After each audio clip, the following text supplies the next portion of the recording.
बिस्मिल्लाहिर्रहमानिर्रहीम जी। Welcome to this session on family and marriage. And आज के इस सेशन की वजह यह है कि जी हमारे यहाँ सोसाइटी के अंदर not only newly married couples, उनके यहाँ बहुत शुरू में मिसअंडरस्टैंडिंग्स पैदा होनी शुरू हो जाती हैं।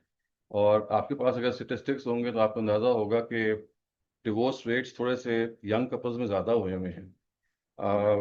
हत्ता कि खैर ये भी नहीं कहना चाहिए, I have seen couples separating at 30 years 35 years as well, which of course is equally alarming. तो ये जो असल में शादी का मामला है, ये आप सब जानते हैं। I think most of you are married here. It's like a gamble basically, एक जुबा होता है और you don't know how the other person is going to turn out. Normally pre marriage जो एक्सपोजर होता है, it gives you a very limited experience of the person.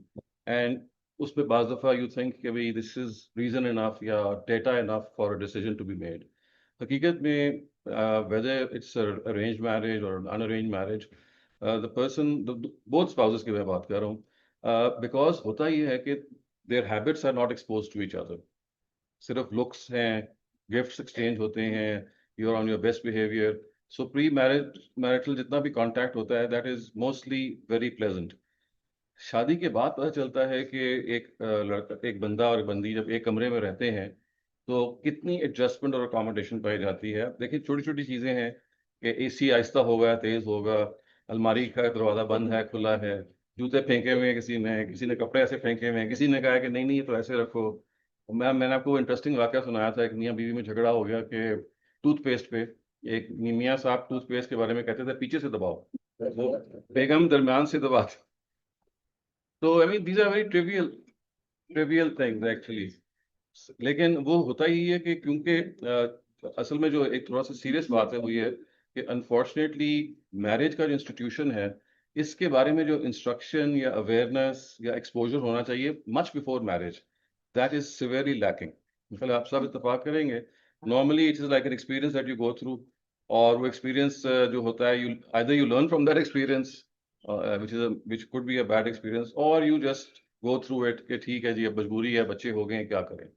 तो देखिए जो नीड ऑफ द आवर है, which I advocate have been advocating for the last many years, कि marriage और family का जो एक सब्जेक्ट है, it should be taught at high school, ना सही तो कॉलेज लेवल, कि ये शादी होती क्या है, इसका मतलब क्या है। इसमें जो एक यूफोरिया पैदा हो जाता है, यू फील कि भाई बस it should be an ideal thing and it seldom turns out to be an ideal thing. तो इसको हाउ कैन वी से कहते हैं ना कि benefit the most out of it. So ये वो चीज़ है, ये जो अनफॉर्चुनेटली हमारे यहाँ पहले ज़माने में, आज से शायद पिछली जनरेशन में, maybe the mothers were doing something to educate their daughters, लेकिन अब अगर वो करने की कोशिश भी करती हैं तो डॉटर्स आर टू स्मार्ट, यानी वो दे विल से कि we know more than you. So बहुत सारी चीज़ें पहले से चूंकि मालूम होती हैं। सो उसमें जो एजुकेशन होनी चाहिए ना, कि आपको अपने स्पाउस के साथ एक्सपेक्ट क्या करना है, रहना कैसे है, और शादी का असल में मतलब क्या है, ये ये कहीं गुम जाता है। This just gets lost. तो आज की जो नशिस्त है, इसका मकसद ये था कि मैं कुछ चीज़ें आपके सामने पॉइंट आउट करना चाहता हूँ।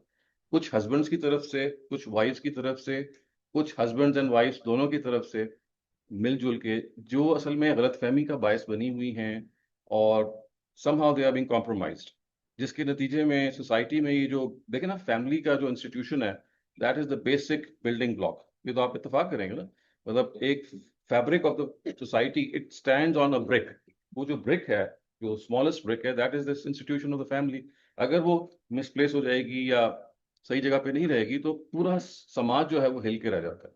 तो इस वजह से इट इज़ एसेंशियल कि हम, कुछ चीज़ें ऐसी हैं जो हस्बैंड्स के साथ, कुछ हैं जो वाइफ्स के साथ, और कुछ है both of them taken together, which I'd like two point out. ये सब्जेक्ट इतना वास्ट है, इस पे कई बातें हो सकती हैं, लेकिन मैंने इसको शॉर्ट किया है ताकि आपके सामने कुछ मेन चीज़ें आ जाएं, एंड देन ऑफ कोर्स इस पे हम किसी वक्त दोबारा भी नशिस्त रख सकते हैं। ऑब्वियसली आपके पास टाइम भी होगा टू डिस्कस इन क्वेश्चन। तो I am going to start off by saying कि हस्बैंड्स को जो मेजर मिसकंसेप्शंस हैं बीवियों के बारे में, या बीवियों के रोल के बारे में, I would like to start off with that, although none of them except myself is a husband here, लेकिन स्टिल एज वाइज या पोटेंशियल वाइज आपको ये कम से कम मजहब के लिहाज से मैं चाहता हूँ मालूम हो जाए कि मजहब के हवाले से क्या क्या वो चीज़ है कि जो मिसिंग है, या मिसअंडरस्टूड है, और क्या है वो जो कल्चर है जो मजहब के साथ मिक्स हो गया है, और उसको हमें अलग रखना चाहिए। मतलब उसके अपने they are good points and bad points, but it must not be confounded.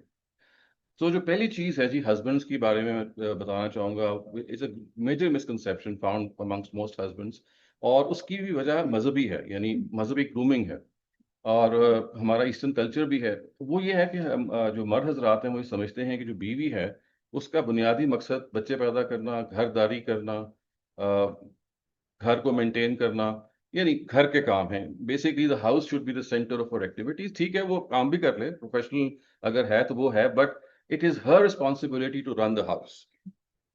ये वो है, और जिसके नतीजे में फिर वो ये एक्सपेक्ट करते हैं कि वंस दे गेट मैरिड तो जो वाइफ हो, she takes care of at least his affairs. बहुत सारे इसमें हस्बैंड ऐसे हैं जो अनरीजनेबल होके चले जाते हैं जी, आप ही ने मेरे मेड्स होंगी, लेकिन मतलब मैं आपको एग्जांपल्स दे रहा हूँ, these are examples of good families, well set families. के हस्बैंड साहब कहेंगे जी कपड़े तो तुमने इस्त्री करने हैं, मुझे तो पसंद नहीं आता कि वो कैसे इस्त्री करती है, तुम नहीं करने, और खाना भी फलां तुम नहीं बनाना है, ये जो फंसामा है ये फलां करता है। मतलब होता ये है कि ही एक्सपेक्ट्स कि भाई खाना पकाना, बच्चों को पालना, और वगैरह वगैरह घरदारी की तमाम ड्यूटीज जो हैं, चाहे वो मेड ही के जरिए से करें या कुक के जरिए से करें, लेकिन रिस्पॉन्सिबिलिटी जो है it lies with the wife. अब आपको मैं बताऊं कि पूरा कुरान से खाली है, नबी सल्लल्लाहु अलैहि वसल्लम की जिंदगी से खाली है कि किसी एक हदीस में या किसी एक कुरान की आयत में ये कहीं कहा गया हो। कुरान मजीद से ये मालूम होता है कि घर का स्ट्रक्चर क्या बने, it is left to your discretion. आप कल्चरली अगर ऐसा ही हो रहा है जैसे कि बीवियां they look after the houses, अगर एडजस्टेबल है तो कर लें। अच्छा, अगर आपने बोथ शेयर करना है तब भी आप कर लें। आप अगर हस्बैंड, जैसे अब स्टे होम डैड्स भी होते हैं बहुत सारे, अगर if they are going to look after and the wife is working तो वो भी सही है, यानी इसमें फ्लेक्सिबिलिटी है बहुत ज्यादा। देयर इज नो हाँ हार्ड एंड फास्ट कि जिसमें ये आप बताया जाए कि नहीं तो wife has to look after these things. Wife is not at all obligated, यानी ना वो कपड़े धोने ना घरदारी के मामलात में।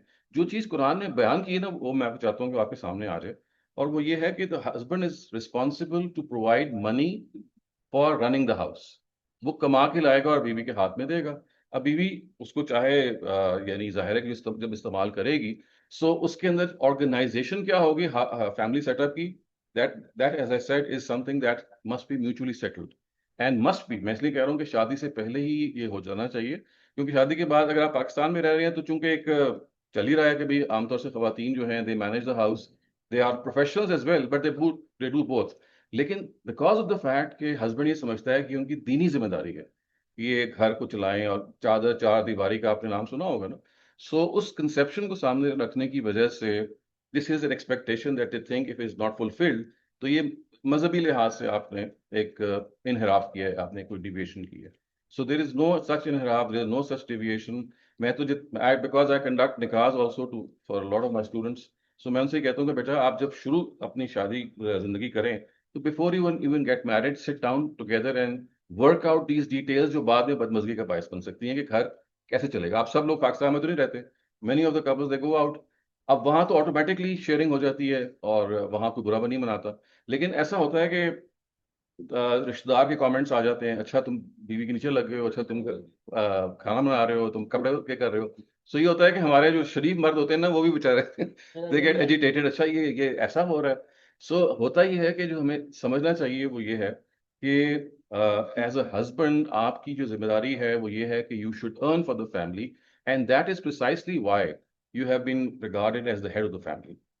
आपको हेड ऑफ फैमिली का स्टेटस इसलिए दिया गया है कि आपकी जिम्मेदारी है to cater for the expenses of the house, but आप किसी भी लिहाज से इस जगह पे अपने आप को फायज नहीं कर सकते कि आप ये कहें कि my my my my wife is responsible. कि मैं आपको बताऊं कि जैसे हमारा अब तो कुछ ना कुछ कल्चर चेंज हो रहा है, लेकिन गांव वगैरह में या दूसरे शहरों में भी इतना चेंज नहीं हुआ हुआ। यानी लिटरली आप मेरे ख्याल से इत्तेफाक करेंगे कि जो बीवियां होती हैं वो बांदियों की तरह होती हैं बेसिकली, यानी बांदियों की तरह उनको रखा जाता है as if they are to run around on your orders कि ये करना है वो करना है, set up stand up sit down, जिस तरह हम होते हैं ना कि एक imperative में गुफ्तगू करते हैं। This is how our culture has wielded itself। और चूंकि ये वडेरा कल्चर है, पेट्रियार्की इसमें बहुत गहरी है, तो वो पेट्रियार्की जो है वो इतनी ज्यादा इसमें फिर कंपाउंड हो जाती है ना, एक तरफ मजहब का जोर है और दूसरी तरफ पेट्रियार्की है, तो ये इट कॉजेज हैवक लिटरली।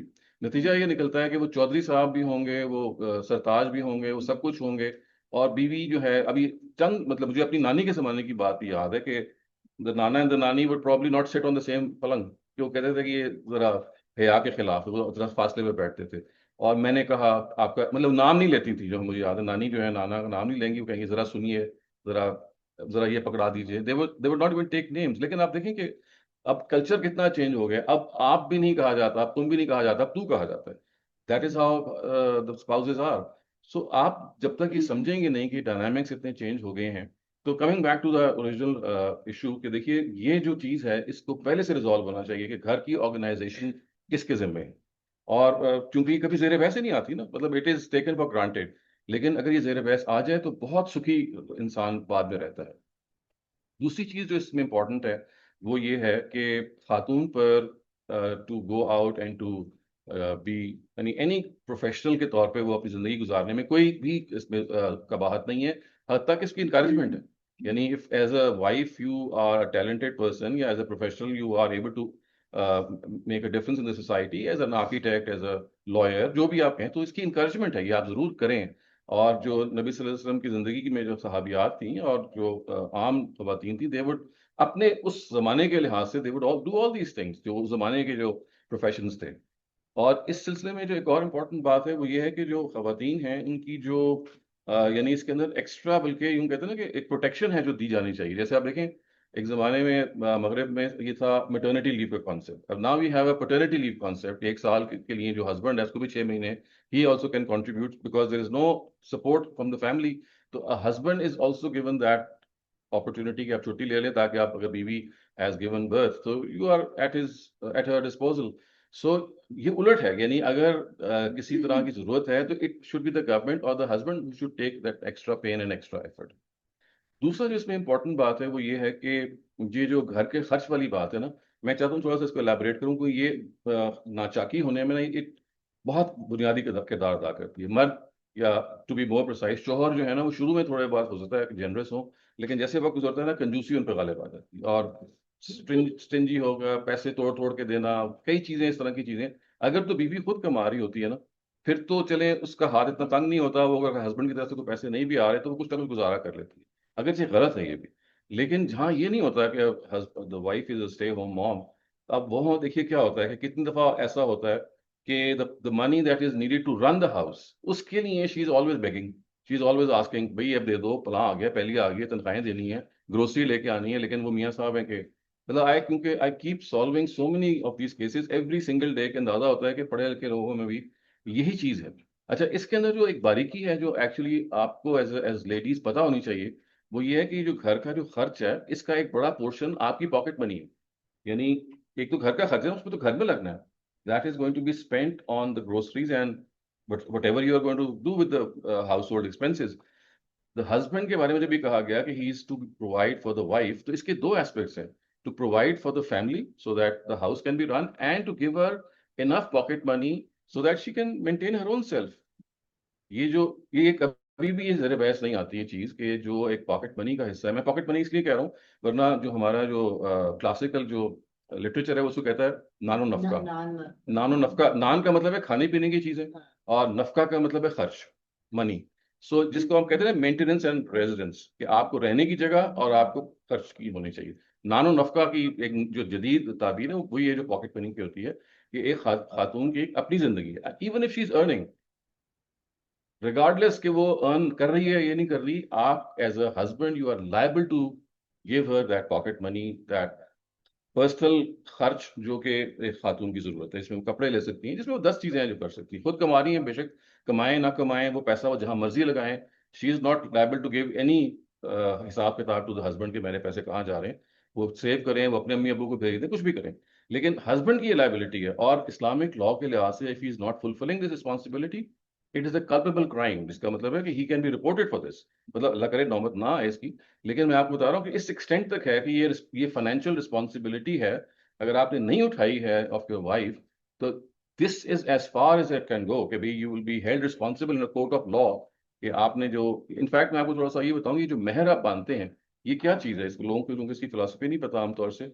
ये मेहर बेसिकली इसका एक सिंबॉलिक एक्सप्रेशन है कि I am responsible for my wife.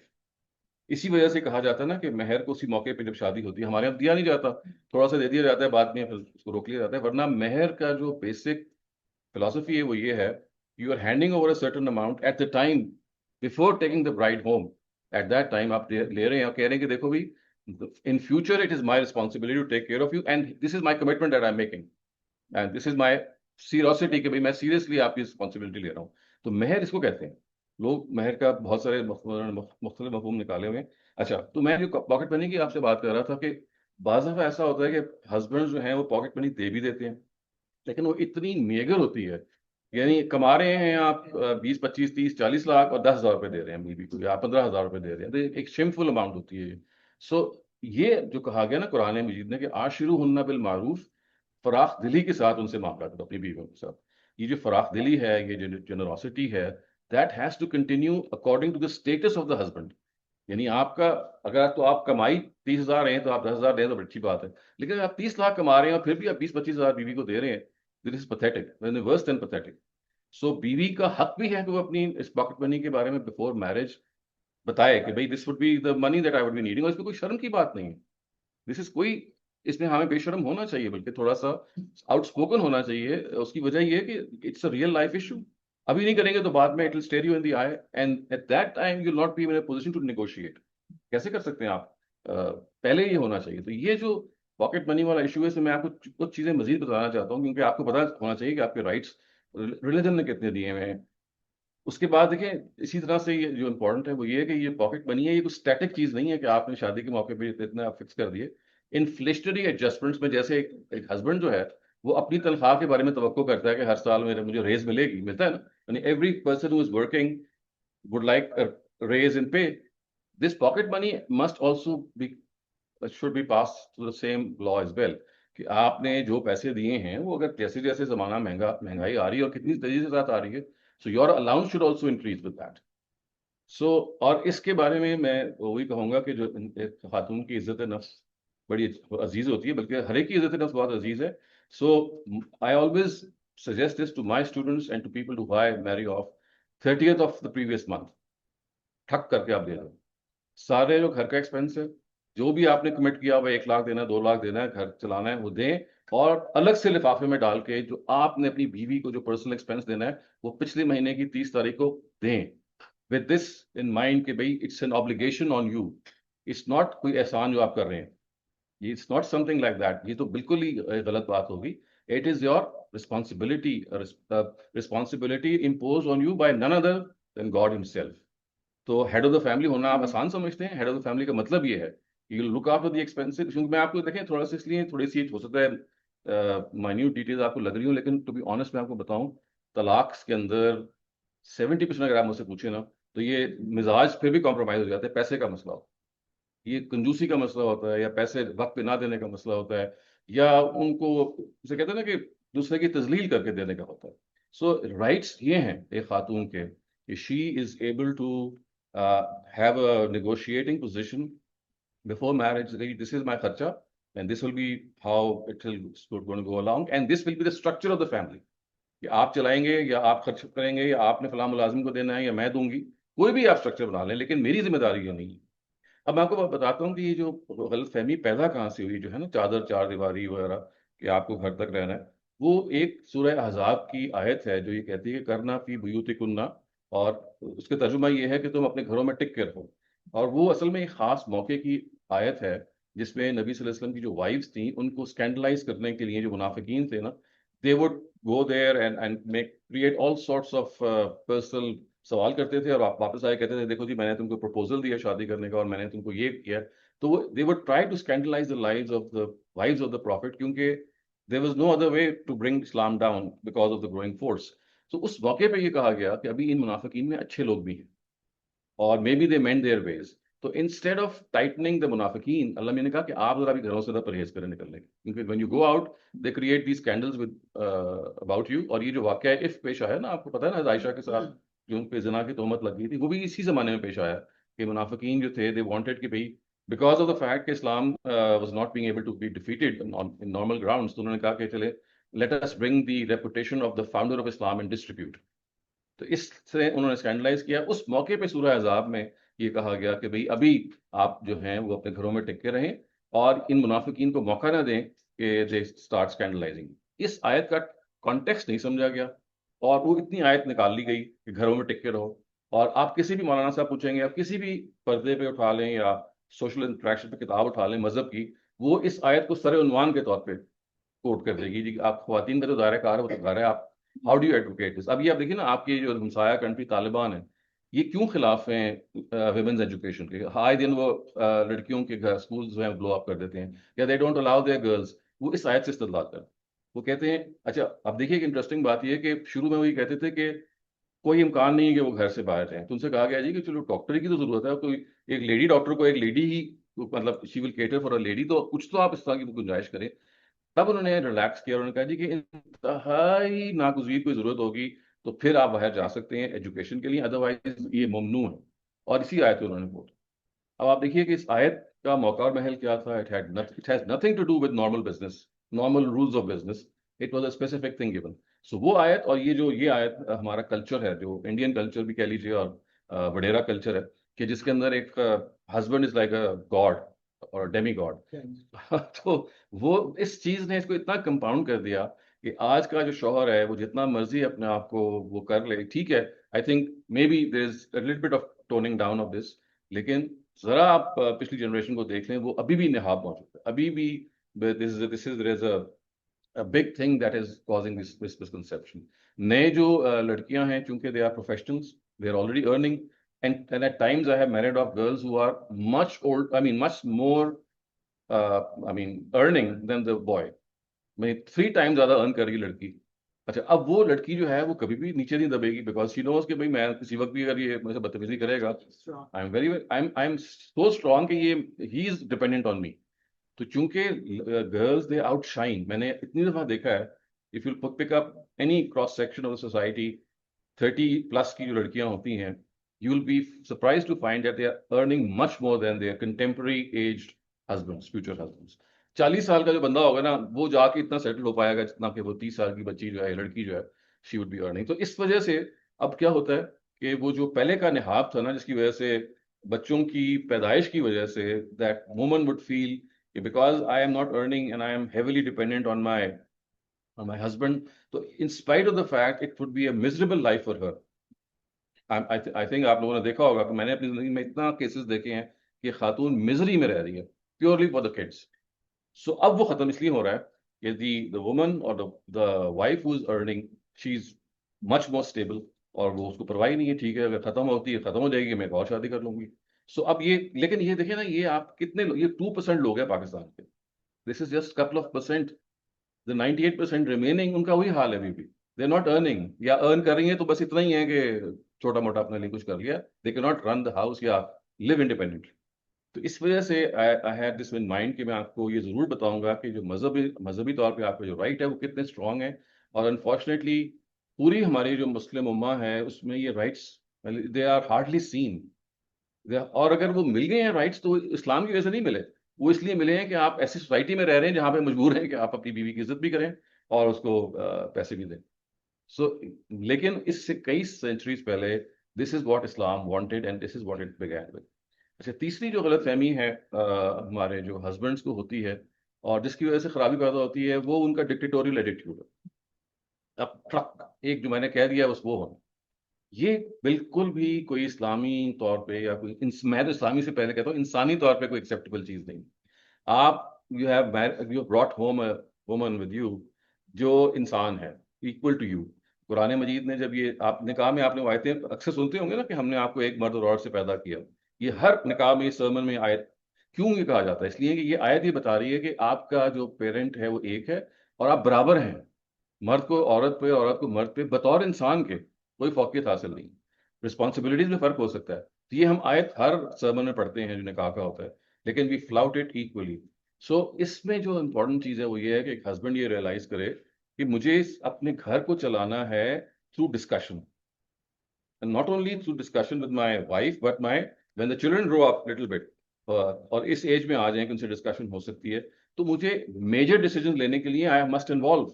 My elder children and my wife.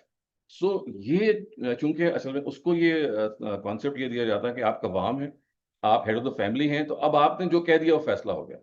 हालांकि इस आयत का मतलब ये है कि जब डिस्कशन के बाद डेडलॉक अगर कोई आ जाए ना, एक ऐसा डेडलॉक होता है कि जिसमें दोनों की बात ठीक है, अब दोनों की बात बेवक वक्त चल तो नहीं सकती, तो someone has to prevail even if the person has a wrong decision.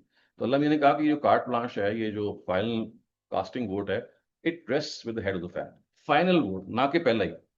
वो क्या कहते हैं, शुरू में ये कह देते हैं कि भाई मैंने कह दिया तो ऐसा होगा नहीं। शुरू में अगर आपने कोई भी घर का मेजर डिसीजन लेना, एनी मेजर डिसीजन जिसमें इख्तलाफ होगा, you have to revive that democratic spirit in the family structure. और हम ये जो देखते हैं ना अपने मुल्क के अंदर जो बुरा हाल है, डिक्टेटरशिप कितनी मतलब इतनी ज्यादा रैम्पेंट है, ये शुरू घर से होती है। ये इसी डिक्टेटोरियल एटीट्यूड से शुरू होती है जो हस्बैंड में पाया जाता है। यहाँ अगर आप नहीं, डेमोक्रेसी तो मैं नहीं कहूँगा, कम से कम इख्तलाफ राय को बर्दाश्त करके उसको कायल माकूल करने का जज्बा रखते, so how can you run a country with that. So मजहब की जो स्पिरिट है वो ये है कि आपकी जो बीवी है उसमें भी अकल ज्यादा आपसे हो सकती है, जो कि मर्द नहीं एक्सेप्ट करते ज्यादा। उसमें वो भी कोई सही बात कर सकती है, उसके अंदर भी कोई सियानापन हो सकता है। दीज आर, मतलब आई एम सॉरी, मैं उसी बरादरी में शामिल हूँ, मैं I can not defend this. यही यही होता है कि हम अपने आप को सियाना समझते हैं, वी थिंक कि भाई ये वो नहीं। और फिर उसके लिए बहुत सारी हम कुरान की आयतें कोट करते हैं, ये इनकी जो गवाही है वो आदि है या ना के साथ या कल, मैंने आपको सारा उसका अलग से एक्सप्लेन किया हुआ है। तो ये एक कंपाउंड हो जाता है कि बिसाइड्स दिस आप मजीद कुछ दलाइल भी ले आते हैं। तो इस सिलसिले में मैं अर्ज करना चाहूंगा कि हस्बैंड एंड वाइफ के दरमियान सारे मेजर डिसीजन हैं। आपने देखें, you have to move to some new place, आपने कोई नया घर लेना है, आपने किसी नए शहर में जाना है, आपने कोई बड़ा, अब मैं आपको बताऊं, मेरे अपने कॉलीग्स में एक दफा the wife and the husband they had a big quarrel, और वो इस पे थी कि बच्चे स्कूल कौन सा इख्तियार करेंगे। अब दोनों की अपने दलाइल थे एंड वेरी कन्विंसिंग। वाइफ ने कहा जी ये जगह ज्यादा बेहतर है, इसमें जरा लेस बुरा इन्फ्लुएंस होगा। उसने कहा नहीं यार देखो, इसमें ये तो ठीक है लेकिन पर्सनैलिटी एक्सपोजर इतना अच्छा नहीं होगा, तो हम यहाँ कर। अब डिस्कशन हो रही थी, अल्टीमेटली आई हैड टू, मतलब आई वाज कॉल्ड इन, तो मैंने कहा कि देखें, इसमें जितनी आप डिस्कशन कर चुके हैं, both of you have beautiful arguments in favour of your own point of view, लेकिन अब इसको कहीं सेटल तो होना है ना। बच्चे बैक वक्त इधर तो नहीं जा, तो स्कूल में नहीं जा सकते। सो अब मजबूरी ये है कि one of the decisions, even if the decision is wrong, one has to prevail. यहाँ पे husband has the carte blanche. तो ये तो चले ठीक है कि जहाँ पे डेडलॉक आ गया, पूरी आपने डिस्कशन कर ली और वहां पे आपने एक फाइनल कास्टिंग वोट दे दिया। लेकिन ये फाइनल कास्टिंग वोट फाइनल होता है, इनिशियल नहीं होता। जैसे कि आजकल होता है कि you you husband takes a decision unilaterally, ऐसा ही होता है ना, और वो आके अनाउंस कर देते हैं अपनी बीवियों पे और ये इम्प्लीमेंट करते हैं।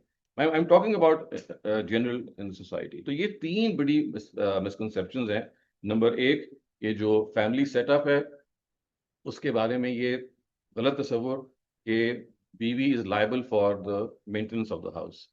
नंबर दो, कि आपका जो खर्च वगैरह है उसके अंदर आपका ये ख्याल है कि जो बीवी की जो मेंटेनेंस है पॉकेट मनी की, वो घर के खर्च में शामिल नहीं होती, बल्कि वो घर, बीवी ने उसी घर के खर्च से निकालनी होती है। और lot of times I have seen wives बेचारी क्या करती हैं, जो ग्रोसरी के पैसे हैं या वो उसी से कोई निकाल लिया, कुछ जोड़ा बना लिया, कुछ वो कर लिया, and that is how they are. और हंसी खुशी जिंदगी। The women who are earning. Even then, even you are responsible for them as well. ये तो आपको बता रहा हूँ कि ये राइट्स हैं आपके। वो पैसे जो आप अर्न करेंगे वो आप सेव करें, अपने पे खर्च करें, अपनी अम्मी को दे दें। लेकिन आप उस घर के टाइम से अपनी सेटिस्फेक्शन के लिए कर रहे हैं ना। You are करें। not giving time to नहीं the home. नहीं, देखिए You are not वो आपकी, available to the husband. You that are is your not sweet available will. to the children. जो मैं कह रहा हूँ ना वो ये है कि वो आपकी रिस्पॉन्सिबिलिटी नहीं, आप करें तो बड़ी अच्छी बात है, लेकिन you are not liable for that. Husband is liable, उसने कमा के ला के देना है आपको, वो उसकी जिम्मेदारी है। आप करें अच्छी बात है, ना करें तब भी आपको वो नहीं कर सकते।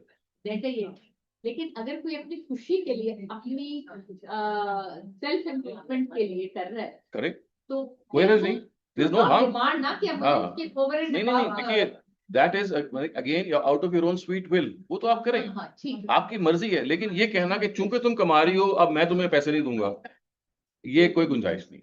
तो आप ये देखिए, ये Can we let Dr. Shazad finish the lecture and then तो ये मैं तीन बातें कह रहा था कि तीन जो आपके राइट्स हैं इनको आप अच्छी तरह जान लें और अपने बच्चों को भी बताएं और बच्चों के बच्चों को भी बताएं कि सबसे पहले कि घर की जो ऑर्गेनाइजेशन है that is an issue that must be settled before marriage, और उसके अंदर wife is not liable to run the house, कोई इस्लामिकली वो बाउंड नहीं है। दूसरी बात ये है कि जो घर का जो खर्च है उसके बारे में उनको ये मालूम होना चाहिए कि उसके अंदर एक साइजेबल अमाउंट को डिमांड कर सकती हैं for their personal maintenance, and husband is liable to give it with inflationary adjustments वगैरह वगैरह बिफोर द मंथ अराइव्स। और तीसरी चीज जो मैंने कही थी वो ये थी कि ये जो कहा गया है कि एक हस्बैंड है, is the head of the family, उसका मतलब ये नहीं है कि he announces unilaterally any major decision. उसका मतलब ये है कि डिस्कशन लाजमन होनी चाहिए, और डिस्कशन जब एक पॉइंट पे पहुंच जाती है कि जहां डेडलॉक आ जाए, अब उस डेडलॉक को कैसे रिजॉल्व करें। तो हम ये कहते हैं कि wife could be still be right, और हो सकता है कि हस्बैंड की राय गलत हो, but because he has been given the governing position to earn for the family, तो हम एक इसको प्रेरोगेटिव ये दे रहे हैं कि चलें आपका फैसला प्रिवेल कर जाए। दैट इज ऑल, इसके अलावा और कोई चीज नहीं। तो ये तीन बड़ी बातें थी जो मैं चाह रहा था कि हस्बैंड्स के हवाले से हमारे पास मालूम है। अब तीन ही बातें ऐसी हैं जो बीवियों के बारे में भी हम डिस्कस कर सकते हैं। वो नहीं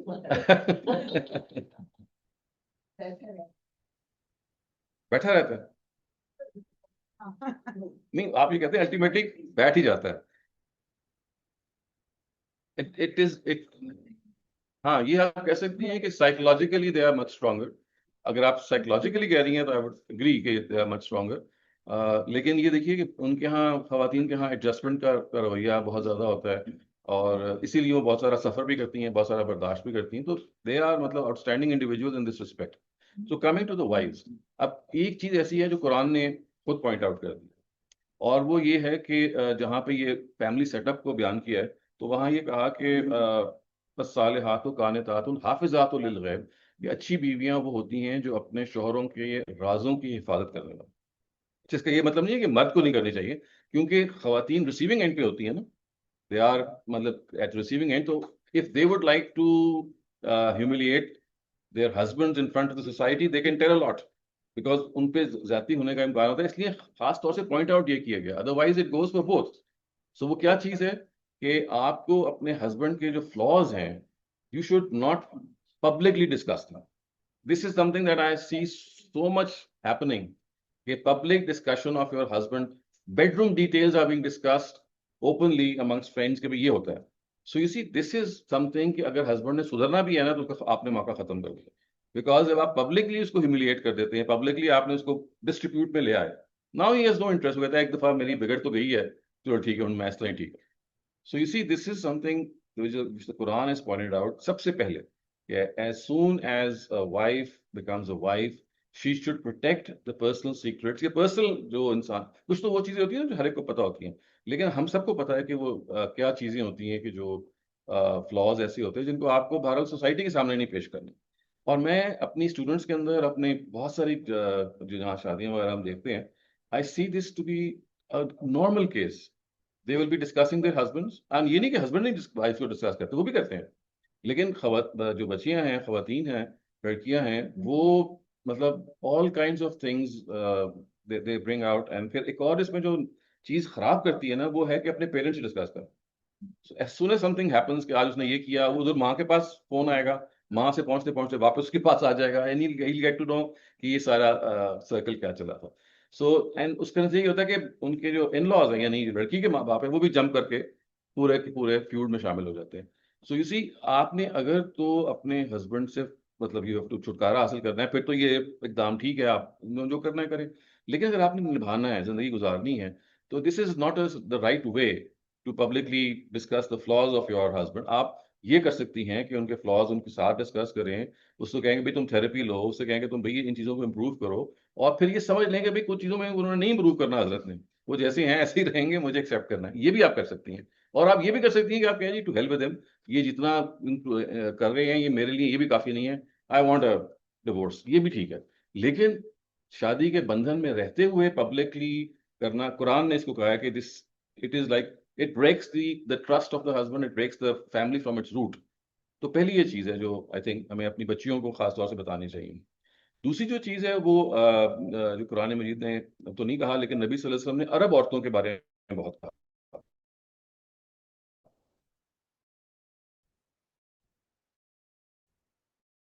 और एक मौके है जिनको ईद का खुतबा वो दे रहे थे, तो उन्होंने ये कहा कि आपके अंदर ऐसी एक खसलत है जो आपको अल्लाह ताला से बहुत नाराज, अल्लाह को आपसे बहुत नाराज कर सकती है, और you can really pay the consequences. तो उन्होंने कहा कि क्या, उनका ये कि आपने मियाँ की बहुत नाशुक्री करी, यकफुरुल अशीर। इसका मतलब ये है कि अगर मियाँ ने कोई 9 अच्छी बातें की हैं और एक कोई गलत बात कर दी है, तो आप कहते हैं तू मेरे वास्ते कीता की है, सारी जिंदगी होगी और you have done nothing for me. So normally what women do, they don't realize कि भाई there are some good points also in their husbands, maybe couple of them. So उनको भी तो अप्रिशिएट करना जरूरी है। So ये जो खाविन की नाशुक्री का जो कॉन्सेप्ट आपने सुना होगा, ये नबी सल्लल्लाहु अलैहि वसल्लम ने अरब औरतों में के ग्रुप को मुखातिब करके कहा कि दिस इज समथिंग दैट, और एक उसके साथ एक चीज और भी ऐड की, तकसुरन लान व यकफुरुन रशीद, का मतलब है तुम लान तान बहुत करती हो और अपने मियाँ की नाशुक्री करती हो। तो ये दूसरी चीज है कि women they have to learn to be a little bit grateful as well। कि खास तौर से ऐसे हस्बैंड्स के बारे में मैं देखता हूँ जो बेचारे बहुत काम कर रहे होते हैं हिम्मत से, लेकिन they are not able to make the two ends meet still. इतना क्रंच है, इकोनॉमिक क्रंच इतना है कि at times this is not really possible. लेकिन वो जब गुस्सा आता है तो फिर वो एक बीवी क्या करती है कि जो पूरे जिंदगी में कुछ अच्छी बातें भी की होंगी, शी जस्ट ऐसे कहते हैं ना कि बुलडोजेस देम एंड सेज कि भाई मेरे से तो कुछ हुआ ही नहीं है। तो दूसरी चीज है जो आई थिंक हमें अपनी बच्चियों को तालीम देनी चाहिए, वो ये है कि आप अपने हस्बैंड की जो क्वालिटीज हैं उनको जरूर अप्रिशिएट करें। यानी ठीक है आप तनकीद जरूर करें, लेकिन some of the qualities they need to be appreciated, and let me tell you this, they have to be appreciated time and again. ये नहीं कि आपने एक दफा करके बैठ गए भूल गए, ये हम सब की जरूरत है, and it goes for the other side as well. Husband को भी करना चाहिए ऐसे, लेकिन बीवी को चूंकि खास तौर से वो अरब के अंदर ये था, तो नबी सल्लल्लाहु अलैहि वसल्लम ने कहा कि show your appreciation and do it by words. एक तो है ना कि आपकी बीवी ने आपसे अच्छा मामला किया तो आप बहुत दिल से खुश हैं, नहीं, आपको अल्फाज में एक्सप्रेस करना जरूरी है। क्योंकि अगर आप ये नहीं करेंगे, देखिए हम सबको जरूरत है इंकरेजमेंट की, we are all weak individuals. As soon as I realize कि my wife is happy with me, एकदम से मेरा खून में इजाफा हो जाता है, and I feel like doing more. So that is what appreciation does. So this appreciation is what the prophet wanted the wives to express, कि भाई इंस्टेड ऑफ लानतान एंड इस तरह से वो करना, बी अप्रिशिएटिव। ये दूसरी चीज है। तीसरी चीज है वो ये है कि अपने हस्बैंड्स की जो खामियां हैं उससे कभी अपने बच्चों को उनके खिलाफ ना भड़काएं। यानी make your children feel proud of their father. ये ऐसे है कि जैसे आप एक बीवी को पता है कि भाई मेरे हस्बैंड के अंदर काफी निकम्मा है, काफी कुछ चीजें ऐसी हैं जो ठीक होने वाली हैं, लेकिन अच्छी बातें भी है ना। तो अपने हस्बैंड की बहुत सारी वो बातें हैं जिससे, देखिए ना, क्योंकि बच्चों का एक्सपोजर माँ के साथ ज्यादा होता है, हस्बैंड नॉर्मली थोड़ा से उतने कनेक्टेड नहीं होते नॉर्मली। तो बहुत सारी जो खवातीन हैं, at times they don't realize कि by a couple of sentences that they may utter, they will just disconnect their children from their father.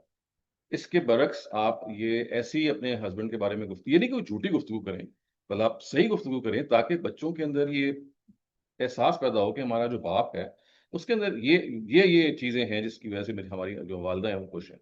तो ये तीसरी चीज है जो मैं इसलिए पॉइंट आउट की है कि ऑल्दो ये तीसरी चीज is not mention anywhere in the scriptures, but this is something in the society that I live and see so many divorce cases, कि the wife will seldom take pain in actually making the husband elevated in the eyes of the children. ये तीन तीन बातें दोनों की हुई। अब हम एक और आपसे मैं एंगल से बात करना चाहता हूँ, वो है एज हस्बैंड एंड वाइफ दोनों की रिस्पॉन्सिबिलिटीज है। एक तो अलग अलग तीन थी ना, एक ये है कि अब उनके वजूद से, उनके संगम से एक औलाद ने पैदा हो।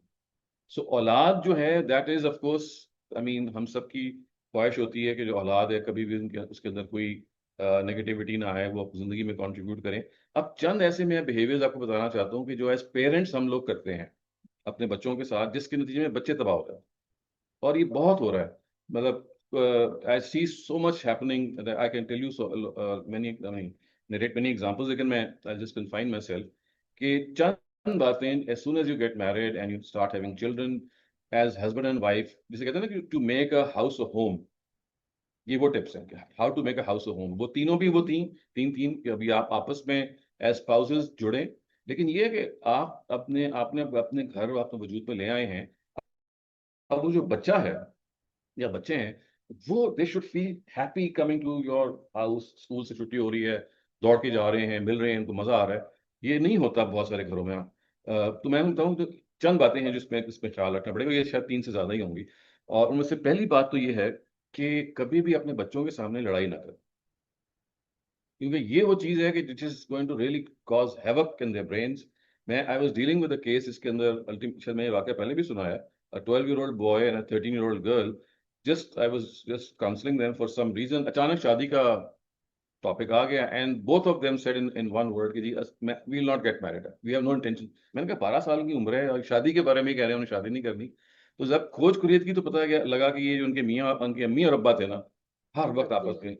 सो you see this is the thing that you have to realise कि ये नहीं कि आपको इख्तलाफ नहीं होगा, आप एक कॉन्फ्लिक्ट रेजोल्यूशन स्ट्रेटजी तय करें और बिहाइंड क्लोज डोर्स अगर आपका इख्तलाफ हो गया उसको रिजॉल्व करें, लेकिन बच्चों के सामने you must come as a single unit. बेशक बच्चों को भी पता हो कि आपके अंदर अंदर इख्तलाफ है, तहजीब से इख्तलाफ करना कोई हर्ज नहीं है, बच्चों को पता हो, लेकिन आप लड़ना शुरू कर दें। और ये इतनी दफा होता है कि लड़ाई के अंदर बच्चे जो है ना, they are force to take sides. माँ जो है वो कह रही है, बेटे से कह रही है, अच्छा हो फैमिली के अंदर ही हो जाता है कि बेटियां बाप के साथ हो गई हैं, माँ के साथ हो गई हैं, बेटा जो है वो एक फैमिली फ्यूड बन जाती है हर वक्त। सो ये एक डिजास्टर की रेसिपी है। इसमें हमें ये रिस्ट्रेन रखना है। whenever we have a difference of opinion, इसको अपने दरमियान रिजॉल्व करें, और there is no problem to agree to disagree. ये आप बच्चों को भी कह सकते हैं कि देखो तुम्हारी अम्मी की राय है, मेरी ये राय है, ठीक है। लेकिन अब बाप डांटना शुरू कर दे, बुरे अल्फाज इस्तेमाल करे, गालियां दे, हत्ता कि मारना शुरू कर दे, ये सब वो चीजें हैं। अच्छा, बाय द वे अब बीवियां भी पिटाई कर देती हैं। सो सो ये चीज जो है दैट इज नॉट अ मतलब कोई इससे you not going to do any good to the children, पहली बात तो ये। दूसरी चीज ये है कि कभी भी बच्चों को ना टॉन्ट ना करें। हम बच्चों को क्या कहते हैं, टॉन्ट कैसे करेंगे, दो तरीके से।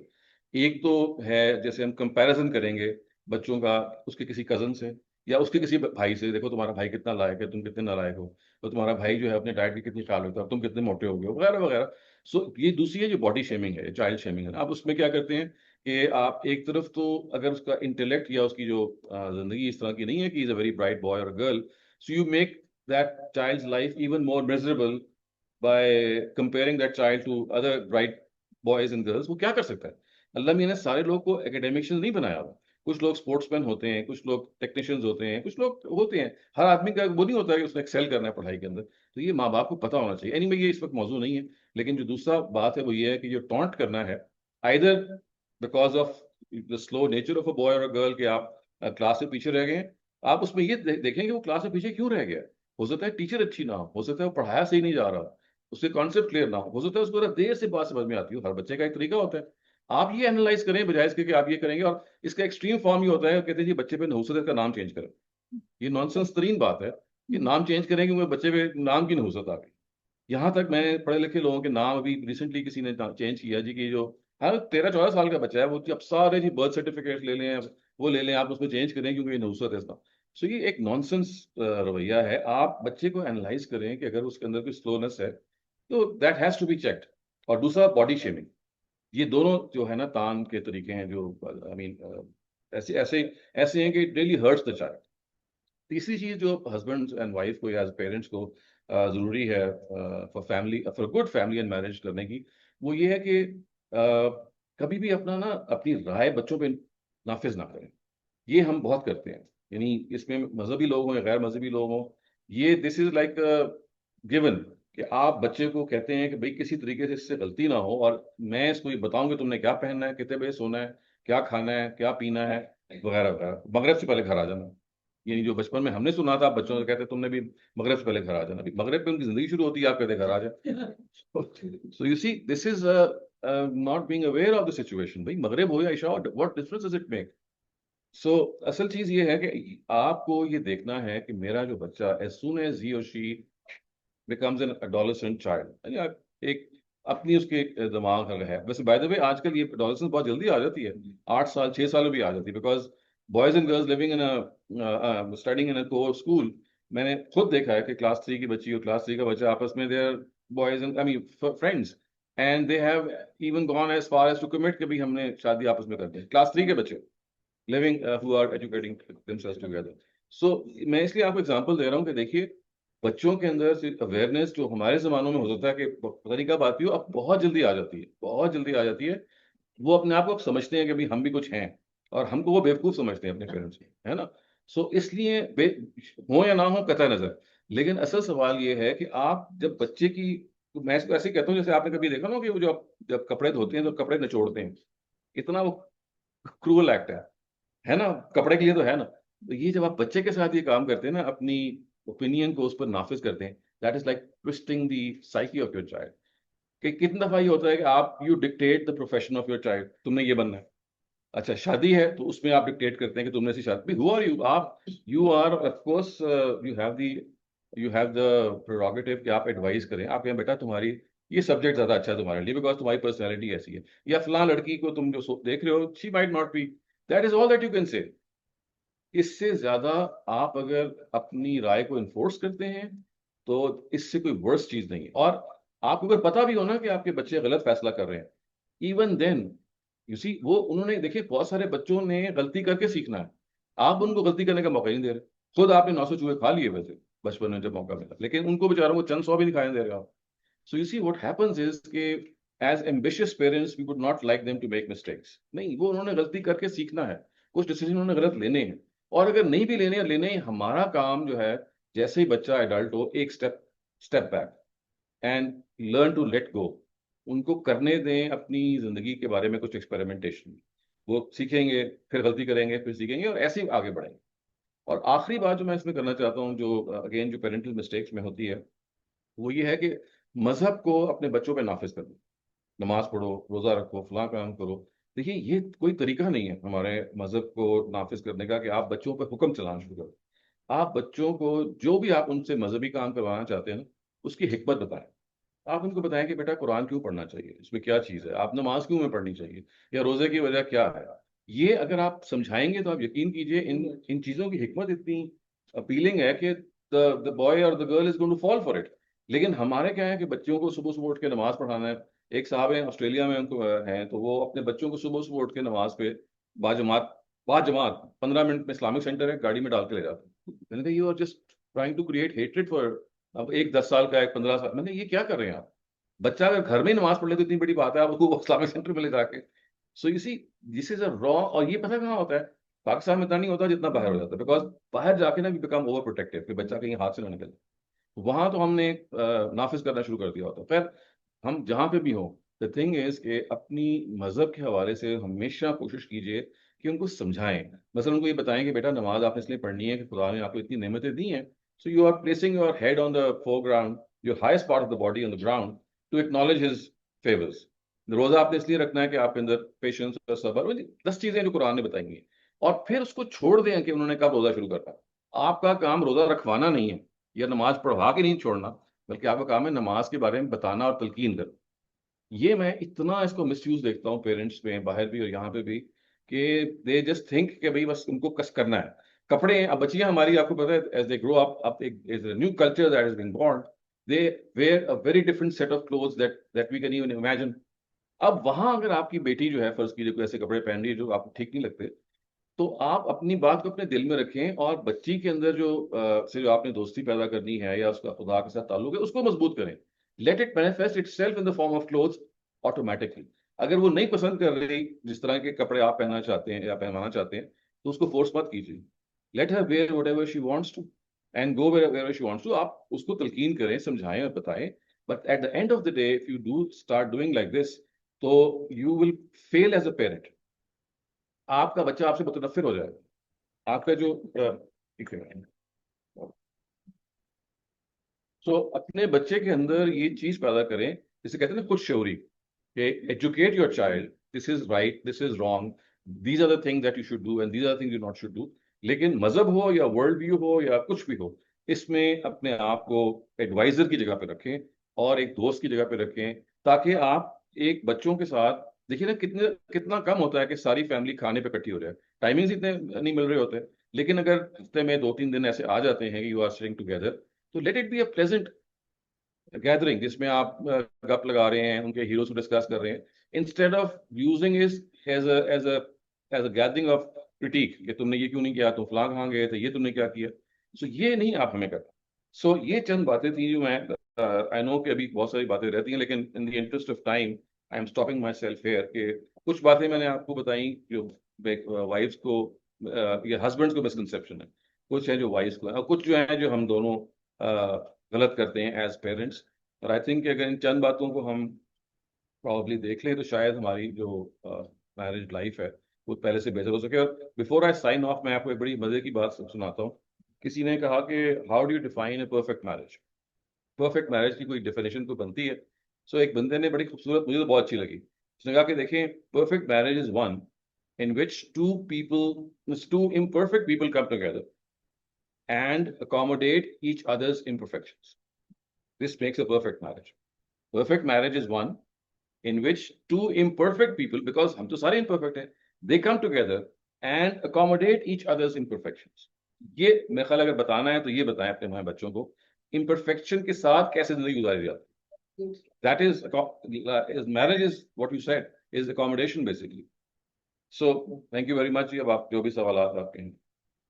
बात है कि आप 7 साल में अपने बच्चे को नमाज का हुक्म दें, बिल्कुल भी नहीं. ये हमारे यहाँ एक रवायत और हदीस में आता है, लेकिन वो कमजोर और इंतहाई ज़ईफ हदीस है. तो ये भी यानी कि उसी का हिस्सा है ना, उसी का हिस्सा है. 10 साल की उम्र में उन्हें बिल्कुल मार के हाँ. आप सोचें कि नबी सल्लल्लाहु अलैहि वसल्लम ये कह सकते थे कि बच्चों को मार के नमाज पढ़ाओ. हमने जब रिसर्च की तो पता लगा कि वो नबी सल्लल्लाहु अलैहि वसल्लम की तरफ बात ही नहीं है उनकी, उनसे मंसूब बात है. Something which is ascribed to them and it has become very famous कि हर माँ इसको इस्तेमाल करती है, हर बाप इस्तेमाल करती है. ऐसी कोई चीज नहीं जी.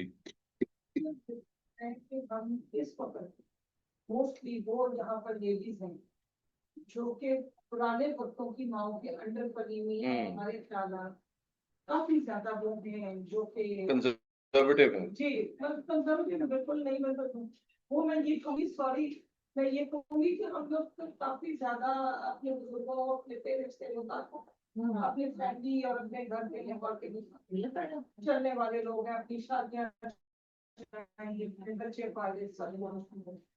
एक मसला है मेरे पास, मैं और क्लासेस में भी जाती हूँ, अलावा कुरान क्लास में इससे जाती हूँ कि पढ़ तो मैं घर भी सकती हूँ, लेकिन मैं इनटच रहूँ. और मुझे कुछ दोस्त आ गए वो कुछ ज्यादा information they. But the problem is this, in classes में आदमी तो होते नहीं है, बॉयज तो होते नहीं. बॉयज को कौन सा तरबियत करता है?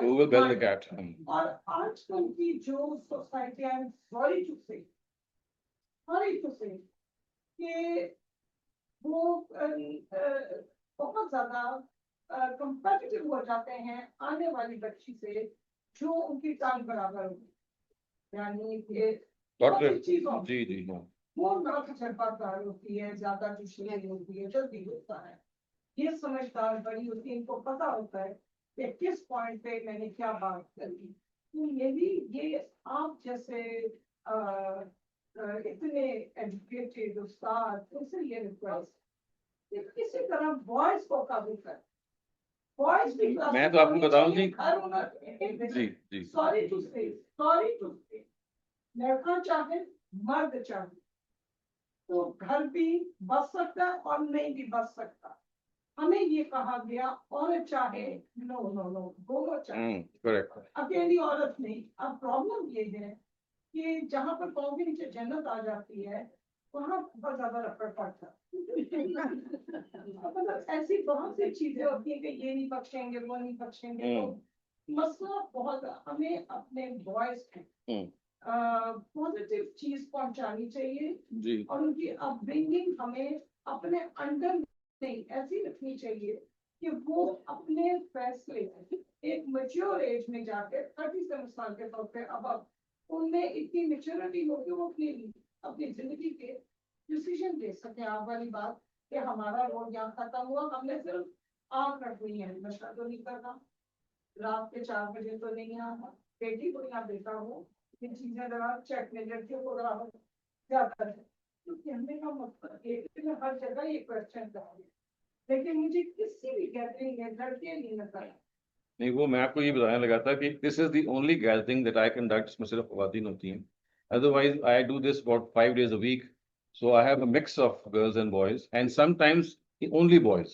और मैं आपको ये बताऊं कि मेरी ऑब्जर्वेशन ये है कि ज्यादा तरबियत की जरूरत उन्हीं को है, क्योंकि देखें उन्होंने रिस्पॉन्सिबल बनना है एज हस्बैंड, और ज्यादती भी करनी है तो ज्यादा उन्होंने करनी है. So I take it upon myself and I have been doing this for the last 2008 से 17 साल हो गए, 18 साल हो गए. And I am doing this for this reason कि ये अगर हमने अपनी सोसाइटी को बचाना है तो we have to start from the family and start from the boys. So लेकिन मैं I am just one person, तो आई थिंक आप सबको अपना रोल अदा करना चाहिए एज मदर्स भी, कि ये because you are going to train boys. और ये जैसे मैंने कहा कि I have tried so much कि हमारे जो बड़े बड़े स्कूल्स हैं, एचएसएन से लेके, कॉन्वेंट से लेके, और ये जो नए स्कूल्स खुले हैं एलजीएस वगैरह, कि ये they have to have a course on marriage and family, जिसमें बच्चियों को और बच्चों को बताया जाए, उनकी ग्रूमिंग की जाए। ये जो मेंटरिंग ग्रूमिंग रिगार्डिंग फैमिली, जब तक आप इस लेवल पे नहीं करेंगे, तो देखिए मैं आपको ये बताऊं कि बहुत सारे जो केसेस सामने आते हैं ना एज थेरेपिस्ट या काउंसलर्स, वो तब होते हैं कि जब शादी बिल्कुल टूटने के करीब होती है। ये काउंसलिंग का टाइम ही नहीं है। काउंसलिंग का टाइम होता है जब आप बिल्कुल ठीक होते हैं। ये जब तक देखें आप लोग, अगर आप में से जो लोगों की इन्फ्लुएंस है, आप उन लोगों से बात करें जो प्रिंसिपल्स हैं, जो वो आर इन्फ्लुएंस्ड, कि भाई यू हैव टू इंट्रोड्यूस। और जरूरी नहीं कि कोई क्रेडिट कोर्स हो, एक ऐसे ही कोर्स है, एक क्रेडिट हो, जिसमें जिसमें जो लोग इंटरेस्ट लेना चाहते हैं। लेकिन मैं आपको बताऊं, एक जगह मैंने पढ़ाया था, सब लोग पढ़ने आ जाते हैं। ये चीज ही ऐसी है कि हर बच्चा बच्ची इसको जानना चाहता है। आप उसको कहेंगे ना ये is not a compulsory course, आप यकीन करें every single boy and girl will be in that course.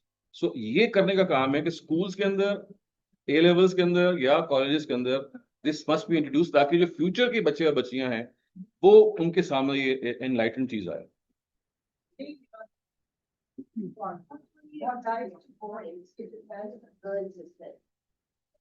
हाँ जी, बिल्कुल। हाँ जी।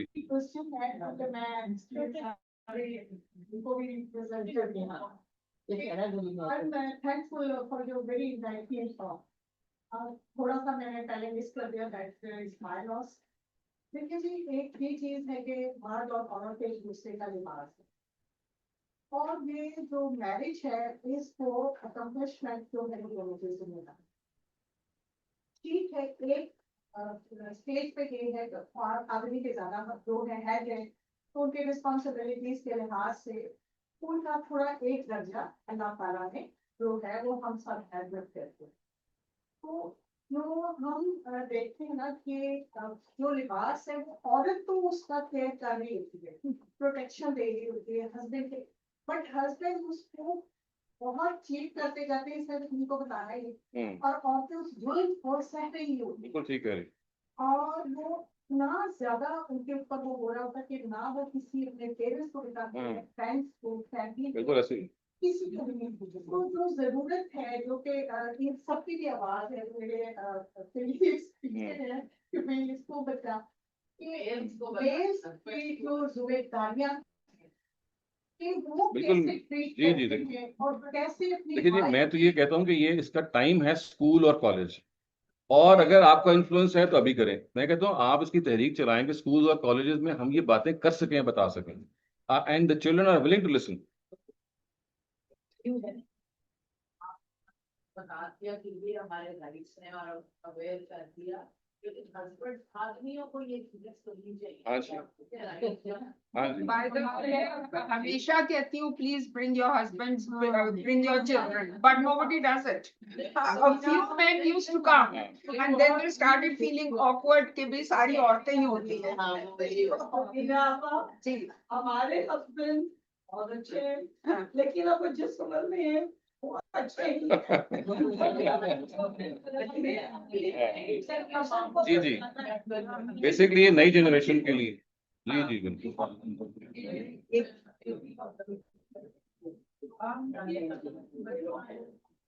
रोकें टोकें। अब बच्चा है ना, now as a parent I have experienced throughout my life and know ये करेंगे तो इसका इफेक्ट होगा। तो am I not?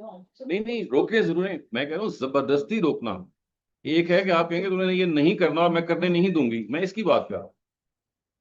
ये आप बताएं, एक बच्चे से गलती हो रही है, मैं कितने बच्चे हैं देखें जी, इस वक्त मैं आपको बताता हूँ, सुसाइड हैज बिकम, आपको अंदाजा नहीं होता, स्कूल्स के अंदर कंपटीशन, पेरेंट्स की एक्सपेक्टेशन, और बहुत सारी और जो वजूहत हैं लड़के और लड़कियों के दरमियान, सुसाइड बहुत बढ़ गई हैं आउट ऑफ दिस।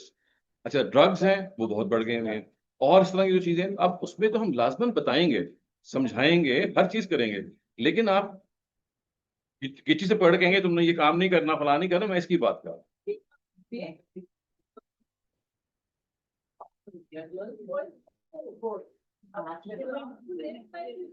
ऐसे रात से अंदर जो बोल रहे हैं मना करती हूँ जो सही किसी से करना होता है नहीं देखिए, मैं वही कह रहा हूँ ना कि ये in the grand scheme of things, आप मेरी अगर देखें ना, ये एक इतनी बड़ी बात नहीं है ग्रैंड स्कीम ऑफ थिंग्स। मैं इसलिए कह रहा हूँ कि अगर आपने बच्चे को तहजीब सिखाई हुई है, उसको वैल्यूज बताई हुई हैं, जो कि हम एब्सेंटी पेरेंट्स नहीं बताते। देखिए ना, हमें याद आता है जब बच्चा बाहर रात को फिर रहा होता है, भाई way were we when they were growing up. So I can tell you, because I do parenting counseling as well, is 80% of people like us are, they are all absent at the time when we are needed. हम अपने कामों में मसरूफ होते हैं। So you see, आप suddenly ये नहीं कह सकते कि तुम ये ना करो। उसकी नौबत इसलिए आई है कि आपने उतनी टाइम ही नहीं दिया। तो इसलिए थोड़ा सा इसमें नरमी करनी जरूरी है। एक बात मैं कह रही थी कि हमारी फैमिली में ये बोल रही है, सर ने बोलने दे। वन बाय वन बोलिए आप। मैं ये कहना चाहती थी कि हमारे यहाँ हमारे माशरे में ये भी है कि एक ही घर में लड़के और लड़कियां जब बनते हैं, बड़े हो रहे होते हैं, तो हम लड़कियों को और तरह से हम हैंडल कर रहे होते हैं, लड़कों को ज्यादातर की बात है। तो ये भी मैं वहां भी डिसएग्री करती हूँ, खासकर मदर से भी दोनों पेरेंट्स। अम्मियों को कसूर है ना, तो रहा है पानी पिलाओ। एग्जैक्टली हम लड़कों को नहीं, वो देखिए, ये हमारा जो कल्चर है ना, ये वो कल्चरल चीज है। हम भी रिस्पॉन्सिबल हैं। ऐसे ही शुरू करते हैं कि भाई तुम भी उठ के पानी दे सकते हो, तुम भी उठ के काम कर सकते हो। अच्छा, तो वहां से फिर एक बेस से होगा ना। जब मेरी बच्चियां बड़ी होती तो मैं फैमिली में ये बात करती थी, सबको इतना अजीब लगता। मैं कहती आप लोग कहते हैं कि बच्चियों को ये सिखाओ वो सिखाओ, शादी के प्रिपेयर करो। मैंने कहा आप लोगों ने कभी अपने बेटों को प्रिपेयर कर रहे हैं कि शादी होगी तो क्या उन्होंने करना है? लड़के काफी प्रिपेयर्ड है। नहीं, हर रात को के बच्चों के पैम्पर्स चेंज मगर सॉरी मदर्स ने नहीं किया, बाहर जाके करते हैं। मगर सॉरी वो मदर्स ने नहीं किया। कि मैं आपको एक बात बताऊं, हम जो बात जितने भी कर रहे हैं ना, ये 2% जो हम मदर्स नहीं एक करते। सेकंड, पाकिस्तान की जो 2% एलीट है जिसमें आप लोग शामिल होते हैं, ये हम उनके एक मसले बयान कर रहे हैं। मामला दूसरी 98% में अभी भी वैसे ही है। यानी वो खवातीन ही पैम्पर्स चेंज कर रही है। ये 2% में सिर्फ ये तब्दीली आई है। और माओ ने नहीं कहा प्रिपेयर किया, वो भी बीवी नहीं किया, बीवी की जबरदस्ती करवाया। एक मिनट, जैसे आदमी father should be also looking after the kids when they are growing up. अगर वो बच्चा 8 साल की उम्र में अपने बाप का कहना नहीं मानेगा, जबकि बाप होता ही नहीं है, तो why would the father expect कि 22 साल का वो उनकी बात have communication with the children. जी बिल्कुल। Can I just tell some, about 10 days ago, I attended a seminar organized by somebody I know, and the topic was preparation before marriage of, the boy and the girl. Who, there was a lawyer there was a doctor, gynecologist there was a psychologist there, or आपको पता है कि the lawyer told us all कि she came from the Lahore High Court. She said there are 80,000 cases of divorce and khula at this point in time, just in the Lahore court. Can you imagine? इतना ज़्यादा है. And then the doctor told us कि वो आप सोच नहीं सकती कि क्या attitude होता है. एक मैं डिलीवरी कर रही थी और वो मियाँ बाहर शोर मचा रहा था, जल्दी करो इन्हें जाके रोटी पकानी। This is the condition of our country. जैसे डॉक्टर साहब बोल रहे हैं, हम अपने आप को तो सोचे ही ना, we are not country, quite frankly. It's the it's the common man. And then the psychologist told us that the World Bank conducted a research that 90% of women in Pakistan are depressed, because of their conditions, the conditions that they live in. So and this is going to be an ongoing thing. So if any of you want to attend, I can send this for the next time, because and then she said the psychologist, very important कि आप जब शुरू करें शादी की preparation करते हैं जी, ये कपड़े लेने हैं जी, ये ढोलकी करनी है, ये मेहंदी करनी है, तो थोड़ा सा एक खर्चा कर ले कि एक साइकोलॉजिस्ट के साथ सेशन हो, मियाँ बीवी की, मर्द की और औरत की, और उनके जो भी कोई प्रॉब्लम्स हैं, कई दफा people are physically or mentally not okay and they are married off, and then they have to cope with it for the rest of their lives. So just spend that little money which you're spending on so many other things on giving them a counseling thing about what marriage really means. So it's a start. तो ये जो है ना, these things माशाल्लाह कितनी ladies हैं, उनसे request ये करती हूँ डॉक्टर साहब के कि वो अपनी रिसोर्सेज यूज करें, और सरीना अहमद आफा जो हमें एडवाइस दे रही, एक तो ये चीज हो शादी से पहले, and the other thing is a level के बच्चों को और यूनिवर्सिटी के बच्चों को पहले साल यूनिवर्सिटी में कपल्स बन जाते हैं, एंटर होते ना ही, मतलब डिग्री बाद में तो उसमें से माशाल्लाह से कामयाब भी जाते हैं, कोई बुराई नहीं, इसमें कोई बुराई नहीं, ये राइट है लड़के लड़की का, लेकिन उनको नॉलेज तो हो कि हम करने क्या जा रहे हैं। तो जिस जिसके रिसोर्सेज हैं, कोई सोशल वर्क कर रहा है या कोई कर सकता है यूनिवर्सिटी के फर्स्ट ईयर में या ए लेवल में, वो प्लीज आगे बढ़े, हम उनके साथ बल्कि जो काम करना होगा हम उनके साथ हैं। हम डॉक्टर साहब को रिक्वेस्ट करेंगे, इनसे टाइम लेंगे, ये उनको ज्यादा बेहतर तरीके से बता सकेंगे। और समीना आपा वाली बात कि डेफिनेटली हस्बैंड वाइफ जो बनने वाले हैं, उनको पहले जरूर एक सिटिंग में और जल्दी ना शादी कर दो अपने बच्चों की, 15 साल की 14 साल की बच्चे। बल्कि when I was getting married तो मेरे खालू डॉक्टर थे, तो वो उन्होंने बल्कि सजेस्ट किया था कि दोनों का ना मेडिकल चेकअप भी बहुत that's the other thing that they should have a medical checkup. That time we हमारी society में, It's like a taboo. हमारी सोसाइटी में एक टैबू है, this is a taboo. नहीं मिलता है, जब मिल जाता है तो करते हैं। हाँ, yes. कभी आप प्रोग्रेस कर देते, क्या होता है ब्लड ग्रुप नहीं मैच करता तो वो प्रॉब्लम होता है। हाँ, थैलेसीमिया से होता है, नहीं RH फैक्टर होता है जी, हाँ, even simple things like polio and whatever, they should be tested before they get married. I think especially I think a baby that ही मिलता है, और जो बच्चे जी बिल्कुल ऐसे। तो ये सारी बातें करने को कोई नहीं तैयार है। जब आपके घरों में शादी होती है तो अपने बच्चों का checkup You have to start somewhere.